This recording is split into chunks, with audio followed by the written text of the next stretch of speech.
Subscribe to my YouTube channel, share it with your friends, and comment your thoughts. He came back knocking. Liam woke up to knocking. 3 slow knocks, then silence, then again 3, louder this time. The sound echoed from the front door, but there was something off, like it came from inside the walls too, like the old house itself was trying to wake him. Liam sat up, heart pounding. The digital clock on the nightstand glowed 3:12 a.m. He rubbed the sleep from his eyes, groggy, annoyed and unnerved. The power had gone out earlier due to the thunderstorm, and the backup battery must have kicked the clock into some weird reset.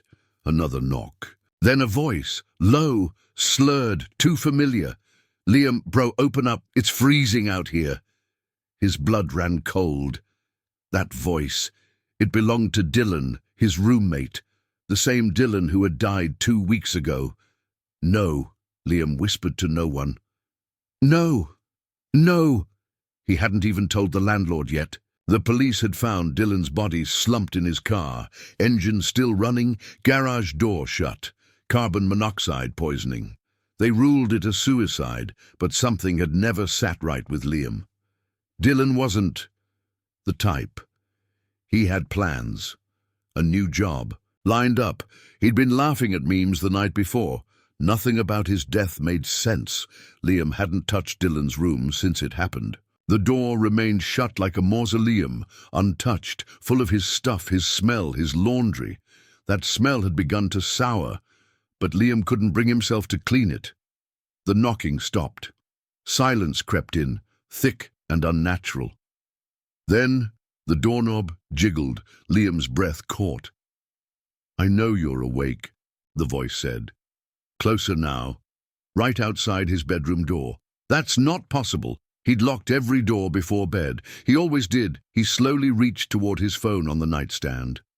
Dead. No signal. Of course. Creaking footsteps, soft but deliberate, moved down the hall. Then a slow, dragging sound, like something being pulled behind bare feet. It scratched along the wooden floorboards, closer, closer. A shadow passed under his bedroom door. Then silence. Liam couldn't breathe. He could feel the shape outside his door. He could feel it watching him, like a weight pressing on the air. And then, from the other side of the door, "You left me there, Liam." He bolted up and yanked open the closet. Empty. No weapons. No bat. No flashlight. Just a coat hanger and a shoe with a broken sole. Then his bedroom door creaked open. Slowly, as if inviting him to look. Liam stared. Nothing. No one stood there. The hallway was dark, the shadows thick and unnatural, like ink spreading in water. And then he saw it, a wet footprint on the wooden floor, leading away from his room toward the kitchen. Just one, bare, human, and it wasn't Dylan's size. It was too small, too thin, like a child's. He grabbed the shoe, the broken one, and crept out, barefoot and terrified. His breath fogged in the hallway. The temperature had dropped. By at least 20 degrees, the kitchen light flickered on by itself, then off, then back on. He stepped into the kitchen. The fridge was open. Inside, untouched beer cans, a half-eaten pizza box, and a photo taped to the back wall. He hadn't put it there. The photo showed Liam and Dylan, arms slung around each other, in front of this very kitchen. But someone had drawn X's over Liam's eyes, in red marker, and underneath, written in something that looked like smudged lipstick, were the words, "You were supposed to come with me." He staggered back, knocking into the kitchen table. The beer cans clattered to the floor. Something upstairs slammed, then a whisper. "Let me show you what it felt like." Liam didn't remember running up the stairs. He didn't remember entering Dylan's room, but suddenly he was inside, and the door slammed shut behind him. The smell was unbearable. Rot, mold, burnt rubber. He turned slowly. Dylan's bed was neatly made, untouched, his hoodie still on the chair, a post-it note still on the mirror. "Don't forget, interview Tuesday." And on the desk, blinking softly, was Dylan's phone. It had full battery. Liam reached for it, hands shaking. As soon as he touched it, the screen lit up. One new video message, 3:13 a.m. She opened it. The video was grainy, low resolution, but the background was unmistakable. The garage, Dylan's garage, and Dylan was in the driver's seat, crying. "I don't know what's real anymore," Dylan whispered in the video. "It's not me, it's in me. It keeps whispering things about the house, about Liam." Then a shadow moved across the back seat of the car. Fast, wrong, twitchy, like something imitating a person, but not quite getting it right. Dylan screamed. The phone fell. The video ended. Liam dropped the phone. From behind him, the closet. Door creaked open. He turned. Inside the closet was a mirror. Not just any mirror. This one wasn't his. He stepped closer. In the reflection, he saw Dylan standing behind him, grinning. Head tilted at a strange, unnatural angle, eyes too wide. Liam spun around, nothing there, but in the mirror Dylan was still there. And now he was reaching toward the glass. The mirror surface rippled, and then the lights cut out. The house went completely dark. The mirror shattered from the inside, not with a crash, but with a sickening wet pop, like a balloon filled with blood. Glass shards spilled out, along with a thick black sludge that began to ooze across the floor, hissing when it touched Liam's bare skin. He screamed. Footsteps raced down the hallway, fast, unnatural. He yanked open the bedroom door and ran, down the stairs, toward the front door. But when he reached it, he stopped, because someone was already standing there. It was Dylan, but it wasn't. His skin was grey. His lips were blue. His arms hung too long, like his bones were bending beneath his skin. His eyes were wrong. One was completely black, the other was missing, and his smile— "We're roommates, remember?" the thing croaked. "We promised." "Till the end," Liam backed up the stairs. "You're not real, this isn't happening. You left me," the thing said. "You locked the garage door and went to bed. I screamed your name." "No, I didn't," Liam said, shaking. You were already gone." But a memory punched through his brain like a fist. That night, Liam had heard the garage door. He had thought Dylan was just hotboxing the car again. He'd gone down to say goodnight. He'd seen the car running, and he'd hesitated. He didn't knock. He didn't open the door. He'd gone back upstairs and gone to sleep, and Dylan had died, and now he was back. "You didn't save me," the thing said. "So now I'm saving you." It reached for Liam's throat. Everything went black. The room. He never left. Liam woke up on the floor of the hallway. His throat was burning. His lips were cracked. His heart still raced like it hadn't stopped, beating in terror all night. But the house was silent. Still. Morning light filtered in through the dusty windows, casting long bars of gold across the wooden floors. No black sludge, no broken mirror, no Dylan. He sat up, disoriented, and looked toward the front door. Wide open, and outside, parked neatly in the driveway, was Dylan's car, clean, untouched, like it had never been towed by the cops after the suicide investigation. "No," Liam whispered. "That's not possible." He scrambled to his feet and staggered out the door. The car was locked. He leaned in, trying to see through the window. The air inside was hazy, like steam pressed against the glass. Then, movement. Something stirred in the back seat. He jerked away. Nothing, just his reflection in the side mirror, pale and wild-eyed. But it didn't move when he did. The reflection stayed smiling. Inside, he made black coffee and sat at the table, hands trembling around the mug. He needed to leave, call someone, tell anyone. But the phone was gone. Dylan's phone, too. Both had disappeared, and then, for the first time in 2 weeks, he heard Dylan's voice again.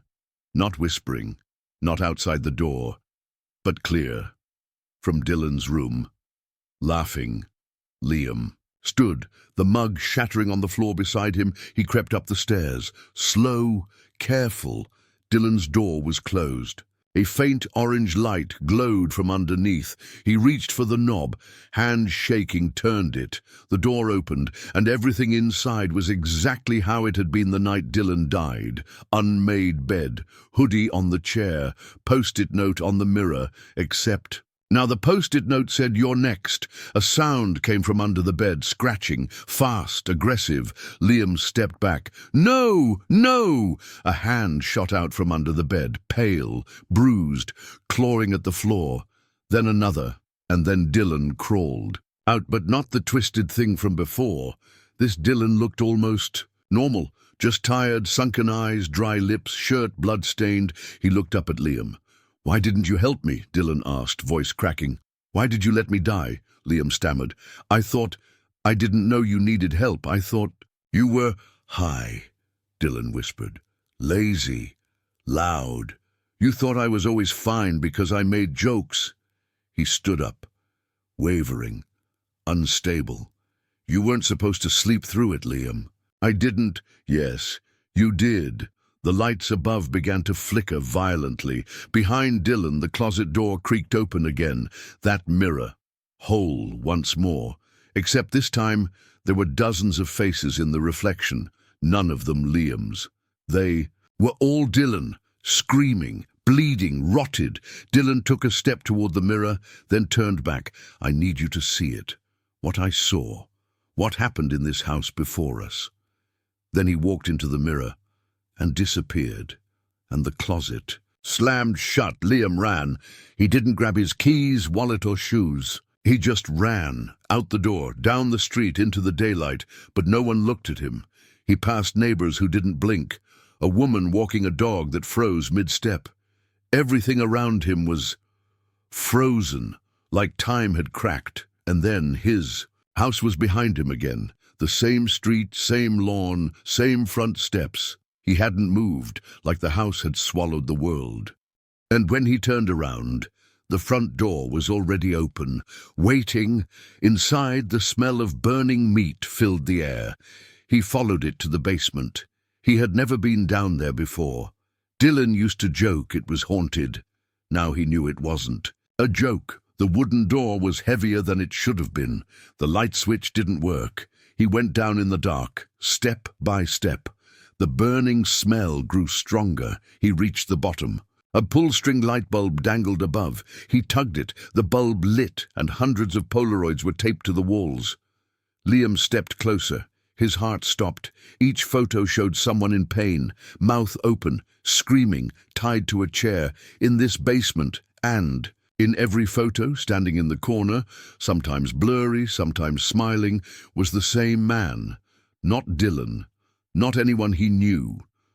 This man was older, bald, heavy-set, face slack like a corpse, wearing a priest's collar.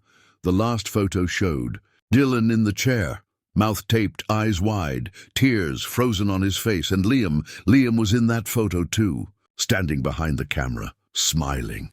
"No," Liam whispered, "that's not real." But it was, because the concrete floor was stained with blood.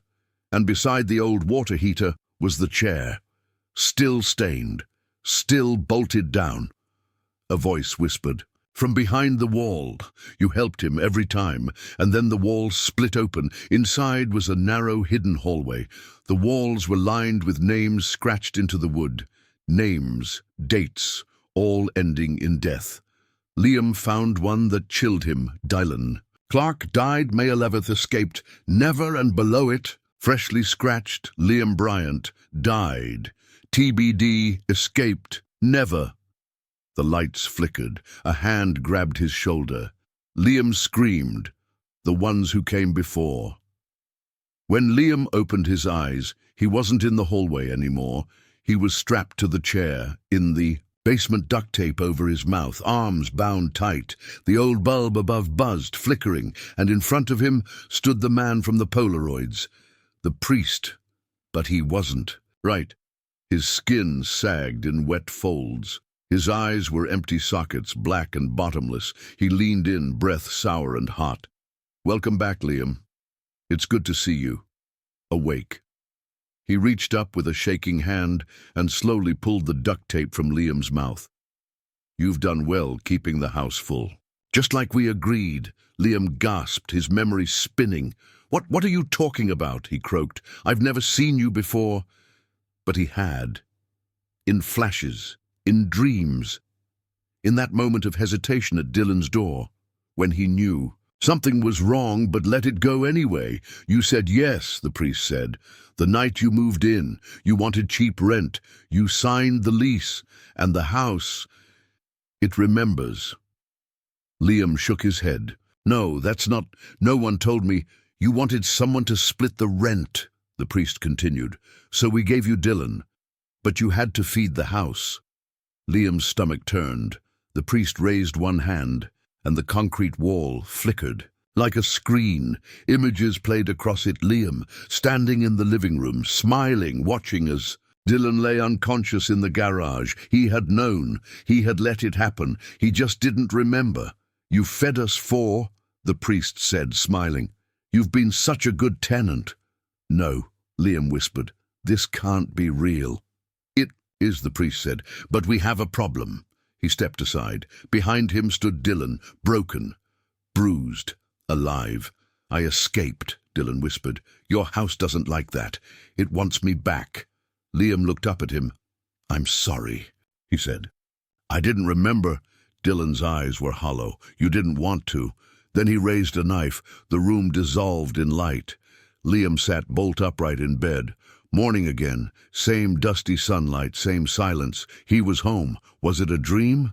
He stumbled to the mirror, looked at his reflection. His eyes were sunken. There were finger-shaped bruises around his neck. No dream. He turned, and Dylan stood in the doorway. But this time, he was smiling. Alive. He held 2 mugs of coffee. Dude, he said. You good? You were screaming all night. Liam stared at him. You're alive. Yeah? Dylan raised an eyebrow. You okay?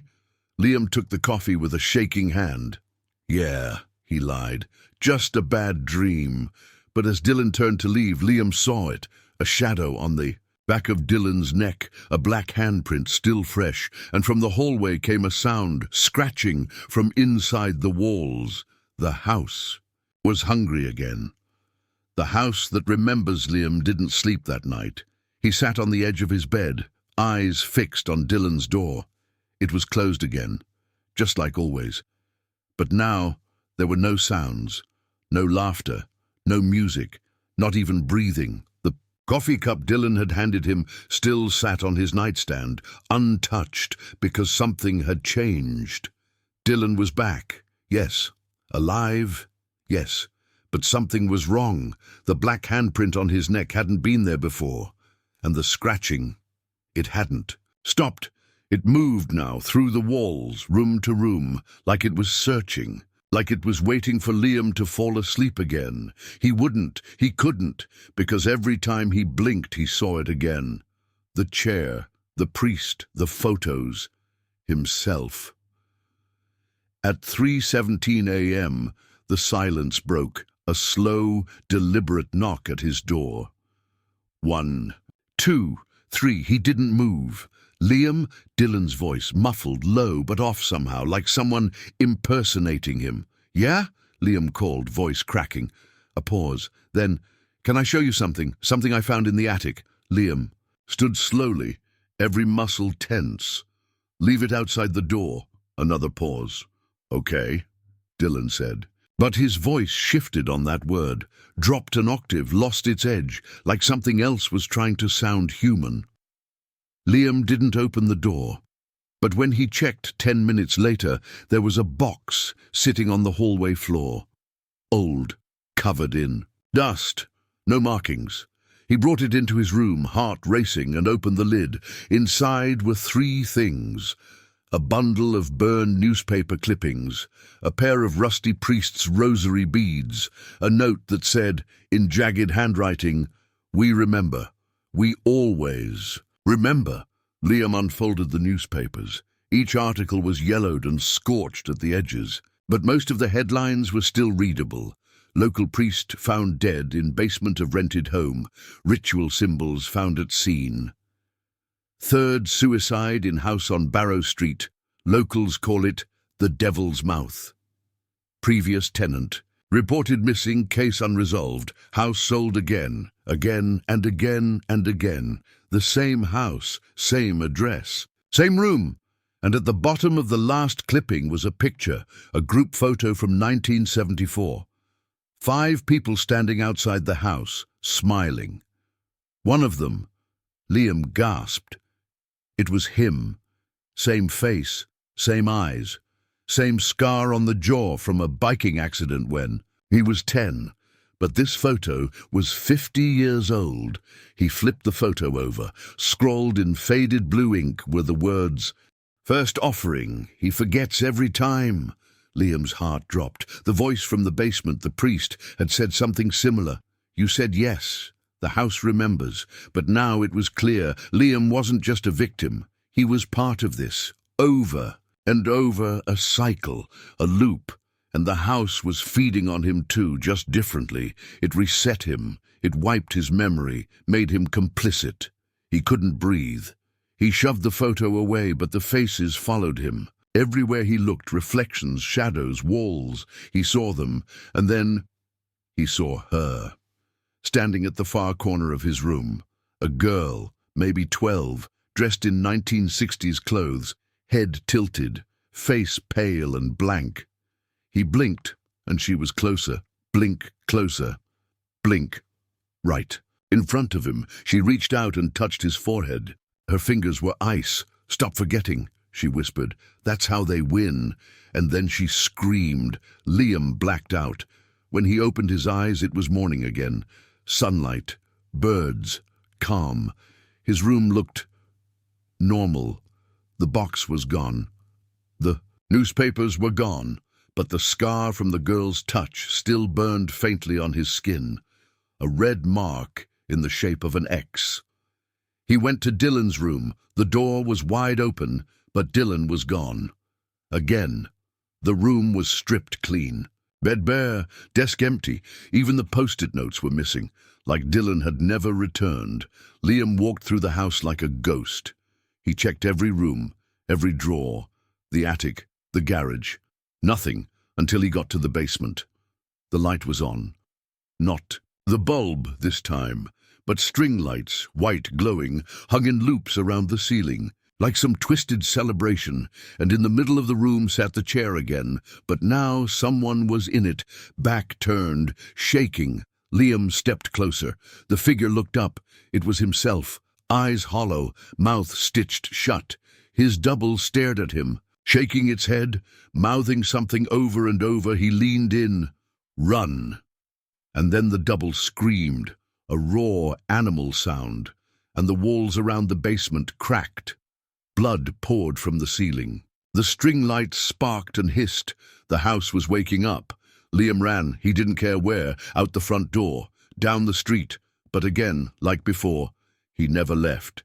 Every block looped back to the house. No matter where he ran, it followed him. Signs. On the street changed as he passed. "Welcome home, Liam. We'll make you remember. Did you forget him again?" He dropped to the pavement, sobbing. That's when the old woman appeared, thin, wrinkled, dressed in black, holding a rusted key. They made. "You forget," she said. "Every year, every decade. You rent the house, and they take someone you care about." Liam looked up at her. "Why me?" "Because you opened the door," she said. "In 1974, you were the first to feed the house. You were the first priest." "No," he said. "I'm not." "You were," she snapped. "You just don't remember." She dropped the key into his palm. "This unlocks the mirror. Burn what's behind it." Then she vanished. Back in the house, the mirror waited in Dylan's closet. It was different now. Black, not silver, rippling like water. He slid the key into the hidden seam at its side. It clicked. The mirror peeled back like a curtain. Behind it, a small crawl space. And inside, a black book, bound in human skin. The air grew thick with rot. The lights dimmed. He opened the book. Every page was a name, and next to each name, cause of death. Dylan Clark, suicide, Maya Burns, asphyxiation, Tyler. Green, car crash. All of them had lived here, and on the last page, Liam Bryant, unknown. He tore it out, tossed it on the floor, and set it on fire. The house screamed. Every wall split open. Faces poured out. Rooms shook. Blood rained from the ceilings. He stumbled outside as the house began to cave inward, like it was collapsing into itself. It wasn't fire. It wasn't rot. It was memory collapsing.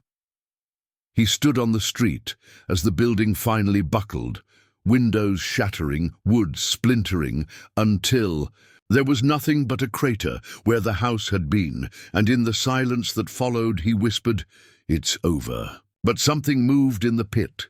A single charred photo, still whole. He picked it up. It was the same one from before. Him, smiling. 1974. Except now there was a new line written on the back. "You remembered, but you're still here." The first. Liam stood at the edge of the crater. Where the house had once loomed, there was now just dirt, ash, and a foul wind that seemed to breathe in and out like something still alive beneath the surface. The photo trembled in his fingers, his own face grinning back at him from a year that made no sense. He wasn't born until 1995. Yet here he was. The ink on the back of the photo was fresh. "You remembered, but you're still here." His legs gave out. He sat at the rim, head in his hands, trying to piece the unraveling horror into logic. But logic didn't live here, only memory. And it wasn't his alone anymore. That night, Liam rented a cheap motel 2 towns over, wrapped in silence and paranoia. Every creak of the pipe sounded like footsteps. Every shadow felt like Dylan watching, or something wearing Dylan's skin.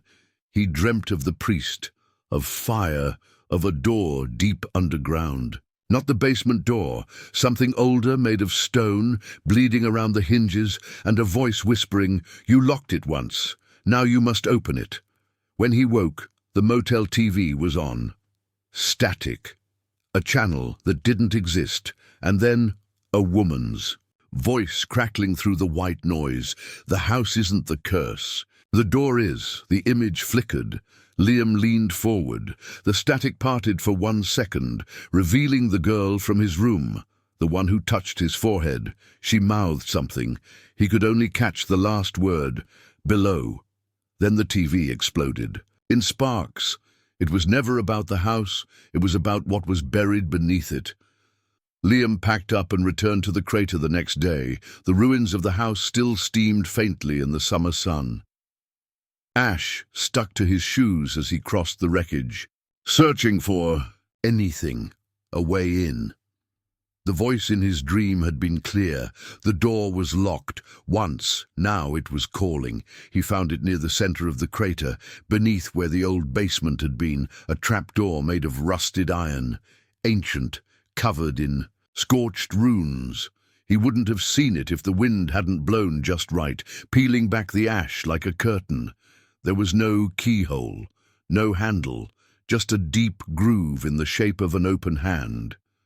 He stared at his palm, the red X from the girl's. Touch was still there. He pressed it into the groove. The trapdoor pulsed once and opened. The descent was long, stone stairs, slick with moisture. The air smelled like rot and candle wax. As he descended, whispers grew louder. Not words, memories. His voice, overlapping, crying, laughing, screaming, "Please, take Dylan instead. I won't remember, I promise. Just make it stop." Then silence, and the hallway widened into a cavern, massive and circular, lit by hundreds of candles that burned without heat. In the center stood a stone altar covered in names. He recognized everyone. Maya, Tyler, Dylan, others, all etched into the stone, and next to them, a final space. Empty. Waiting. He looked up. Something stood behind the altar, a figure in priest's robes. Head bowed, hands folded. The robes were ancient, stained black. They clung to the figure like a second skin. Liam whispered, "Is it you?" The figure looked up. It was his own face, older, hollow, eyes pure black. "You let me in," it said, voice flat. "You always do." Liam stepped back. "I didn't ask for this," he said. "You did," the figure replied. "Every time you wanted peace, every time you begged for the pain to be taken away, we answered, 'What are you?' We are memory, we are debt. We are the weight of every choice you erased." It raised a hand, and the air shimmered. Suddenly, the cavern walls became screens. Flickering images filled the space, scenes from Liam's life, not just this one, dozens of other lives. A man in the 1920s with Liam's face, performing rites in a forest. A boy in the 1950s, watching his sister drown and doing nothing. A teenager in the 1980s, holding a blade, standing over a body. Every time he looked different. But the eyes were always the same. "You have died before," the figure said, "and each time you begged to forget. You're lying. You came to us first," it said. "You opened the first door. You gave the house its hunger." Liam shook his head. "I'm not him." The figure leaned forward. "You're worse, because you still want to believe you're innocent." The altar began to bleed. From its cracks black water spilled, thick and pulsing. The ground trembled. The candles flickered out one by one. "You brought Dylan," the figure said. "You knew he'd die." "No!" Liam shouted. "He came back. He came back because you're remembering, but memory has a cost." The walls cracked. Screams poured through the breaks. Hundreds of voices, Dylan's voice among them. "Liam, you promised. You said I'd be safe. You said you didn't remember." He dropped to his knees. Tears rolled down his face. "I didn't know," he whispered. "I didn't." No other figure stepped around the altar. "You do now." It extended its hand. "Take it, and we will make you forget again. This time, forever. No more guilt, no more pain." Behind the figure, another door formed. Old wood, iron bolts, carved symbols. The first door. "If you open that door," the figure said, "the cycle ends. All of it. But so do you." Liam looked. At the hand, and then at the door. He rose slowly. He looked at the altar, at the empty space next to Dylan's name. He took the rusted rosary from his pocket, the one from the attic box, wrapped it around his fist, then looked at the figure. "I remember now," he said. "I remember what I did." The figure smiled. "And I'm not running anymore." He walked past the figure, to the first door, laid his hand against it. The red X on his palm glowed. The door screamed. Light exploded through the cavern. The ground split open, and the figure shrieked, "No! You promised!" The door opened, and behind it, all of them, Dylan, Maya, Tyler, the girl, even the priest, all standing, watching, pale, ghostly, but whole. Liam looked into their eyes and said, "I'm sorry." The ground collapsed beneath him. He fell into light.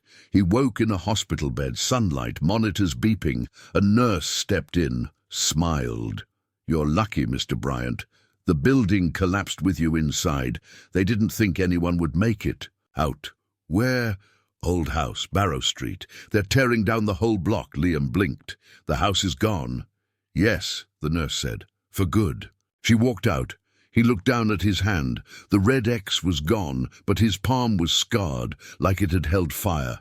That night, he sat by the window. A knock came at the door. 1, 2, 3.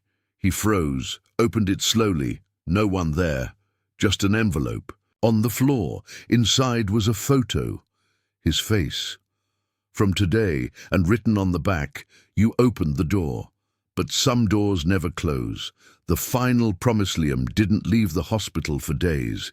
He couldn't.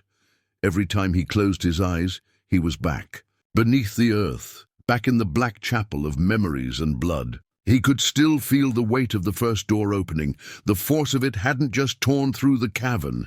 It had torn through him. The others were gone now. Dylan, Maya, Tyler, even the girl with the X-marked hand. He had freed them, or So he told himself, but something still waited. He could feel it, watching, breathing, remembering. The photo stayed tucked beneath his pillow, the new one. His face, from that very morning, smiling stiffly outside the hospital entrance. Written on the back, in that same tight, elegant hand, "You opened the door, but some doors never close." It had no return address, no fingerprints, no smudge of ink, just that message. And the date on the back, tomorrow. At exactly 3:17 a.m., Liam's hospital room grew cold. The overhead lights flickered, then blacked out. In the silence, something creaked. Not wood, not metal, but bone. Liam sat up, breath misting in front of him. A shadow moved in the corner, long, thin, familiar. Then Dylan stepped into the dim light. Not the corpse from the closet. Not the ghost who whispered from dark mirrors, but the real Dylan, or at least what looked like him. Pale, but calm, smiling gently. "Hey, Liam." Liam couldn't move. "Am I dreaming?" he asked. Dylan shook his head. "No, but you're between things now. Life, death, memory. You died. I died because of you, remember?" Liam's throat tightened. He nodded slowly. "I brought you to the house," he whispered. "I thought I could fix it. I thought I could erase it all. You almost did, but the house doesn't let go. It binds to you. You made that promise long before I ever moved in." Liam swallowed hard. "Then why are you here now?" Dylan stepped closer. "To ask if you're finally ready." "For what?" "To finish it." Dylan waved a hand toward the hospital window. It shattered outward with a scream of glass. Beyond it, the world was gone. No streets, no lights, just the house. Standing. A hole again, alive, pulsing with rotten memories. "But it burned," Liam said. Dylan looked at him, tired and sad. "Did it, or did you just think it did?" The world twisted, one blink, and Liam was standing at the foot of the porch again. The air was thick with static, the sky a churning grey that never broke. The house was exactly the same, not as he remembered it, but as it remembered him. Windows watching, the door slightly ajar, as if it had been waiting. Dylan was gone. Only Liam remained. He stepped forward. Each step felt heavier, like walking through syrup, like the house didn't want him to leave this time. The inside smelled like wet stone and old paper. Nothing had dust. The walls bled slightly where the wallpaper curled. A clock ticked backwards, and down the hallway the basement door waited as it always had. Only this time there was a voice behind it, crying, Liam's voice. He descended without thinking. The light bulb above flickered erratically, giving short flashes of faces in the walls, the people he'd seen underground. Maya, Tyler, the priest, even the girl. But none of them looked angry now. Just tired. At the base of the stairs, the altar was gone. So was the cavern. In their place, a single wooden chair sat in the center of the floor, a tape recorder on the seat. No buttons, just a play symbol glowing red. Liam stepped forward. Sat, pressed. Play. His own voice, younger, filled the room. October 13th, 1997. My name is Liam Bryant. I'm 12, and I made a promise. If you're hearing this, then you broke it. He froze. The tape continued. You said you wouldn't open the door again. But you always do, because you think you can fix it. That this time you'll do it. Right. Another voice, his mother's, entered the tape. Crying. He drew the circle in the basement again. I told him to stop. I told him. Then his father's voice. The priest said he can't help us anymore. He said Liam isn't alone when he sleeps. Static. Then a scream. Cut off. Then silence.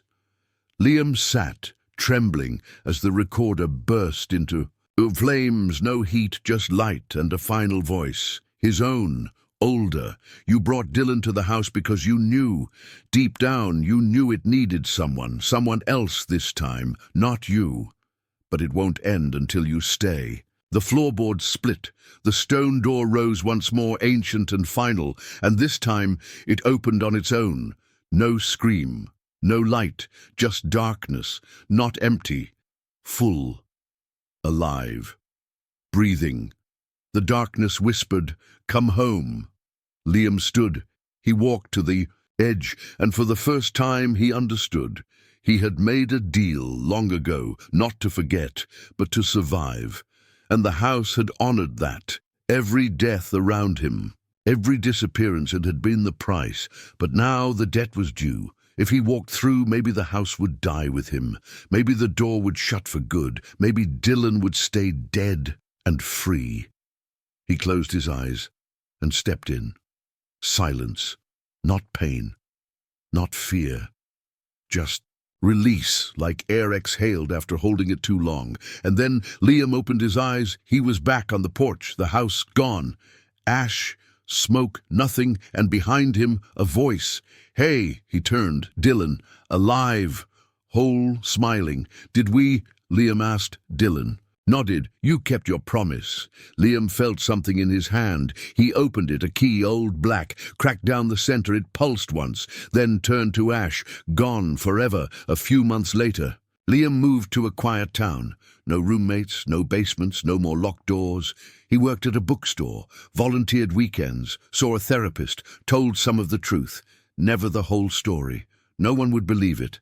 And sometimes, at 3:17 a.m. he'd wake to a sound, a knock, 1, 2, 3.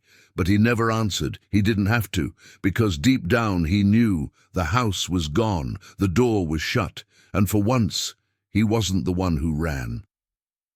Final message: some promises haunt you forever. Some doors never close. But the bravest thing isn't escaping the house, it's staying behind, so someone else can walk free. And sometimes the only way to break the curse is to remember what you did to deserve it. The end.